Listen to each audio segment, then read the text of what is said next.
Yeah, and it happened overnight almost. Although it started a little bit earlier than the judges actually issuing an order that they were, one day they all signed documents saying they weren't going to deal with it anymore.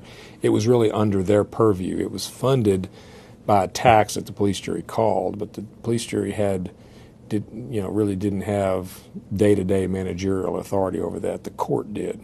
The portion of the court that was family court related.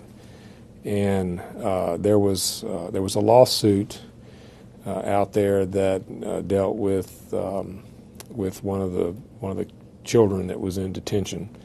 Filed a lawsuit because of actions of some of the staff that was there, and it was very embarrassing. It resulted from an action that took place by one of the children and. Against one of the other children, but obviously the supervision of that was brought into question.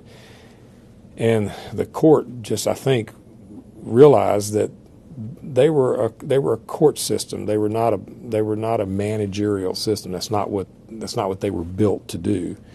And to their credit, at least, it would have been nice if they gave us a little bit more warning. But to their credit, they realized that and said, we're not going to do this anymore. So the parish basically was left with this huge department, and I wouldn't say a headache because it's a wonderful department, but obviously that kind of having to take the managerial responsibility, administrative responsibility for that almost overnight was a pretty big undertaking.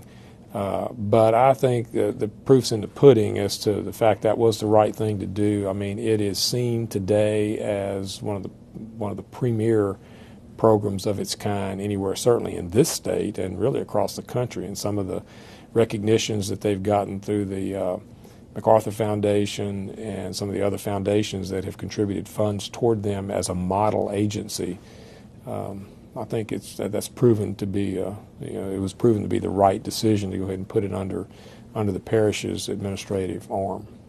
It was a lot different than blacktopping roads and picking up dogs and some of the other things that the parish was used to, but